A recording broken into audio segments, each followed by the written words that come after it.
खबर की times now नव भारत के पास ओवैसी के हमलावर सचिन का कबूलनामा है और सचिन ने अपने कबूलनामे में ये कहा है कि ओवैसी के बयान से नाराज था।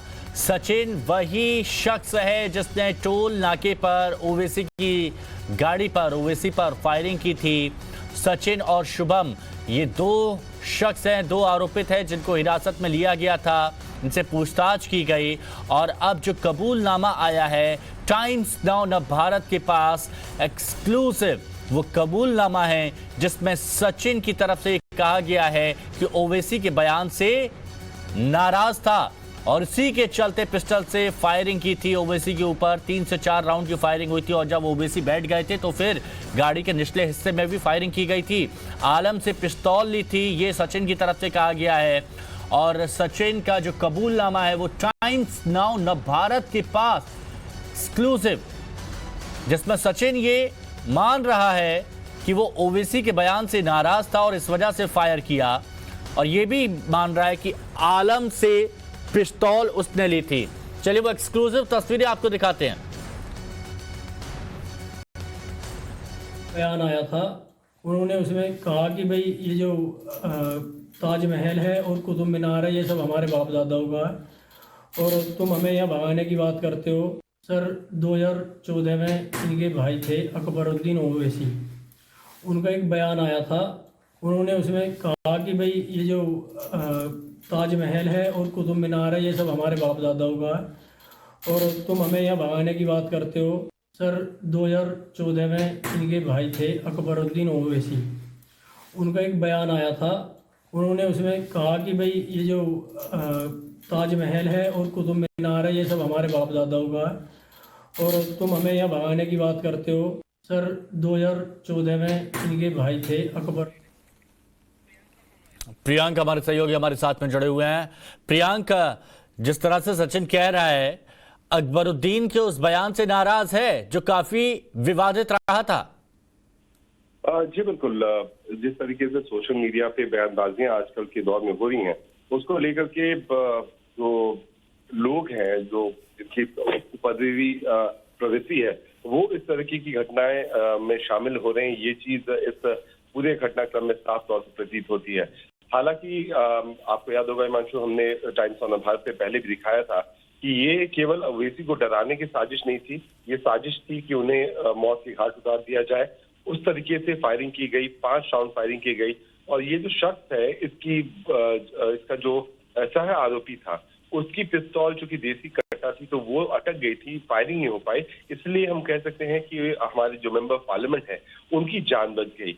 इस पूरी घटनाक्रम को लेकर के जब टाइम्स ऑफ भारत ने छानबीन की तो हमारे हाथ ये एक्सक्लूसिव कंसेशन वीडियो स्टेटमेंट लगा है। अब तक तो हम जो कागजों में यूपी पुलिस दिखा रही थी वो हम दिखाते आ रहे थे, उससे भी कई सवाल लग रहे थे कि क्या योगी सरकार के लोग इस पूरे मामले को दबाने की कोशिश कर रहे हैं। लेकिन हमारी जो इन्वेस्टिगेटिंग टीम है उसने जब जांच किया तो हमारे हाथ ये तथ्य लगा जो कि एक वीडियो स्टेटमेंट है इस आरोपी का, जो साफ तौर से दिखाता है कि किस तरीके से ये एजेंसीज के सामने, जो मल्टीपल एजेंसी से क्वेश्चनिंग की है उसके सामने इस बात को मानते हुए दिख रहा है कि जिस तरीके के भड़काऊ बयानबाजियां हुई थी सोशल मीडिया पे जो कि काफी ज्यादा आपत्तिजनक भी थी, उसको लेकर के ये आहत था, जिसके कारण इतने सोची समझी रणनीति से जो मेंबर पार्लियामेंट है हमारे, उन पे हत्या की साजिश रची। 28 तारीख को वो उनके लोगों, जो पार्टी के जो लोग हैं उनसे मिला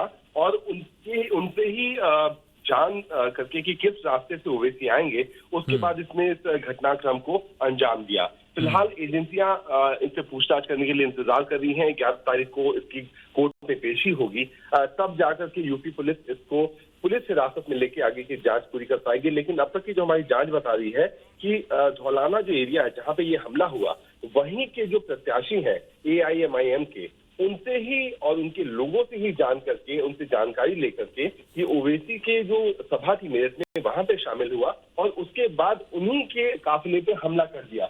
जो सीसीटीवी सीक्वेंस जब हम कुछ अगर अपने दर्शकों को दिखा पूरी प्लानिंग के साथ ये सचिन आया था, ये तो स्पष्ट हो गया है। आप प्रियांक हमारे साथ बने रहें। एक बार फिर से जो टाइम्स नाउ नव भारत एक्सक्लूसिवली वो जो कबूलनामा सचिन का बता रहा है, एक बार फिर से वो सुनवाते हैं। अपने दर्शकों को। और तुम हमें यहाँ भगाने की बात करते हो। सर 2014 में इनके भाई थे अकबरुद्दीन ओवैसी, उनका एक बयान आया था। उन्होंने उसमें कहा कि भाई ये जो ताजमहल है और कुतुब मीनार है ये सब हमारे बाप दादाओं का है, और तुम हमें यहाँ भगाने की बात करते हो। सर 2014 में इनके भाई थे अकबरुद्दीन ओवैसी, उनका एक बयान आया था। उन्होंने उसमें कहा कि भाई ये जो ताजमहल है और कुतुब मीनार है ये सब हमारे बाप दादाओं का है, और तुम हमें यहाँ भगाने की बात करते हो। सर 2014 में इनके भाई थे अकबरुद्दीन ओवैसी, उनका एक बयान आया था। उन्होंने उसमें कहा कि भाई ये जो ताजमहल है। प्रियांक, ये बात तो स्पष्ट हो गई है कि पूरी प्लानिंग के साथ यहां पर आया था, लेकिन कब से ये प्लानिंग की गई, किस तरह से प्लानिंग की गई, क्या इस बारे में भी सचिन की तरफ से कहा गया है? जी बिल्कुल, सचिन ने इस बात को जो अपने ये जो वीडियो है इसमें हमला से कुछ ही समय पहले बनाया था, वो साफ तौर से दिखाता है कि किस तरीके से ये AIMIM के जो स्थानीय नेता थे और मेयर जो इलाके के जो नेता थे उनके संपर्क में आया बड़ी सोची समझी रणनीति के तहत। उसके बाद जिस दिन हमला हुआ है उस दिन भी कई फोन कॉल रिकॉर्डिंग भी पुलिस के हाथ लगी है, जिसमें पुलिस ने ये देखा है कि ये उनके पार्टी के लोगों से ही पूछ रहा था कि आखिरकार ओवैसी कहाँ पहुंचे हैं, और उनकी मोबाइल फोन में भी इस शख्स का नाम पंडित सचिन देशभक्त के नाम से सेव है। तो जाहिर सी बात है कि ओवैसी की पार्टी के लोग जानते थे कि इस प्रवृत्ति का शख्स उनके साथ जा रहा है। अब आप दूसरी तरफ देखें तो गृह मंत्री ने भी कल संसद में बयान दिया था कि हम कोशिश कर रहे हैं ओवैसी को सिक्योरिटी प्रोवाइड करने की, लेकिन वो इस बात से राजी नहीं हो रहे हैं। अब जब ओवैसी के पार्टी के लोग ही उनके डिटेल जो ट्रैवल डिटेल है जो कि काफी ज्यादा हर किसी से शेयर नहीं करना चाहिए, वो हर किसी से शेयर करते जा रहे हैं कि वो कहाँ जा रहे हैं, कहाँ पहुंचे हैं। अब ऐसे हालात में जब ओवैसी के पार्टी के लोग खुद ही बता रहे हैं कि ओवैसी कहाँ जा रहे हैं, ऐसे में वो काफी ज्यादा वनरेबल हो जाते हैं, उनकी सुरक्षा पे कई बड़े सवाल उठते हैं। ऐसे हालात में मैं बिल्कुल कहूंगा कि जो मेंबर पार्लियामेंट है उनको सुरक्षा ले लेनी चाहिए, क्योंकि उनके पार्टी के खुद के लोग ऐसे अपराधियों को रास्ते की जानकारी दे रहे हैं कि वो कहाँ पहुंचे, कब पहुंचे, किस तरीके से पहुंचे और उनके साथ कौन कौन लोग हैं। जो आगे की CCTV सीक्वेंस जो हमारे हाथ लगा है उसमें साफ तौर से प्रतीत होता है कि इन दो शख्स जो कि हमलावर थे उन्होंने अपनी ऑल्टो कार से चेज किया ओवैसी के काफिलों को, टोल प्लाजा पे पहुंचे और गाड़ी खुद चलती छोड़ करके, क्योंकि ये वहां से भागना चाह रहे थे। उसके बाद ये ओवैसी की गाड़ी का इंतजार करते हैं, अंधाधुंध फायरिंग करते हैं। हालांकि भगवान की दया से ओवैसी की जो एक हमलावर जो उनके तरफ मौजूद था उसके जो पिस्तौल थी वो जाम हो गई, वो आगे की फायरिंग नहीं कर पाया, जिसके कारण उनकी जान बच सकती। यूपी पुलिस ने ओवैसी की बयान दर्ज कर लिए हैं फिलहाल हिमाचल, और पुलिस इस पूरे मामले में आगे की जांच कर रही है। जो अपराधी है उसे 11 तारीख को कोर्ट में पेश करना है। जी। और क्या कुछ पूछताछ में पता चला है प्रियांक? पुलिस के साथ जब बातचीत हुई इस आरोपी की, कई सवाल पूछे होंगे, जाहिर सी बात है, जैसा कि आप बता रहे हैं कि रूट भी बताया गया, किस रास्ते पर असदुद्दीन ओवैसी जा रहे थे, ये सब कुछ बताया गया, यानी कि पूरी प्लानिंग के तहत अंजाम दिया गया है। कितने लोग इसमें शामिल थे?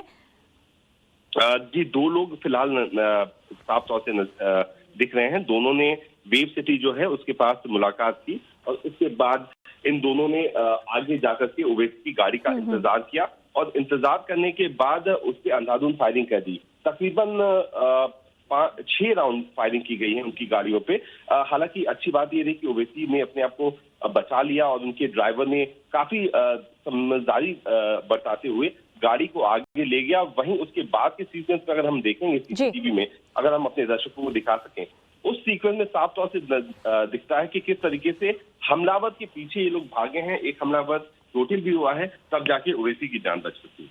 बहुत बहुत शुक्रिया प्रियांक आपका इस खास जानकारी के लिए। तो देखिए, जिस तरीके से पूछताछ में आरोपियों ने कई सनसनीखेज खुलासे किए हैं और ये CCTV फुटेज हम आपको दिखा रहे हैं किस तरीके से पूरे प्लानिंग के तहत यहाँ पर असदुद्दीन ओवैसी के काफिले पर हमला किया।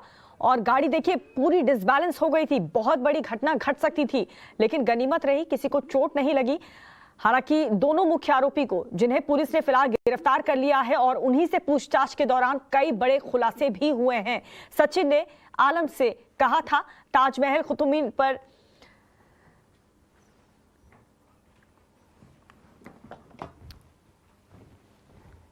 तो ये पूरा सीसीटीवी फुटेज हम आपको दिखा रहे हैं।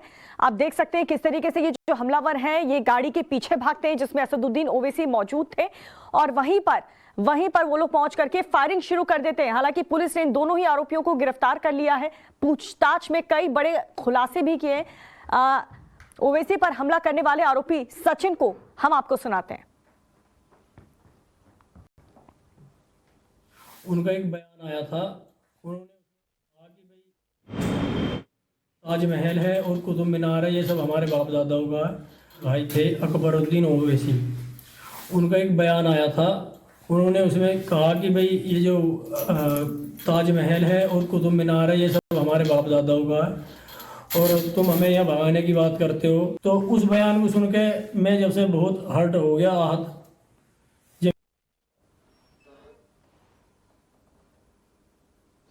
तो आपने ये बयान सुना और पूछताछ में देखा किस तरीके से कबूल किया कि असदुद्दीन ओवैसी ने जो बयान दिया था अपने संबोधन के दौरान, उस बयान से मैं काफी ज्यादा हर्ट हुआ और मैंने इस घटना को अंजाम दे दिया।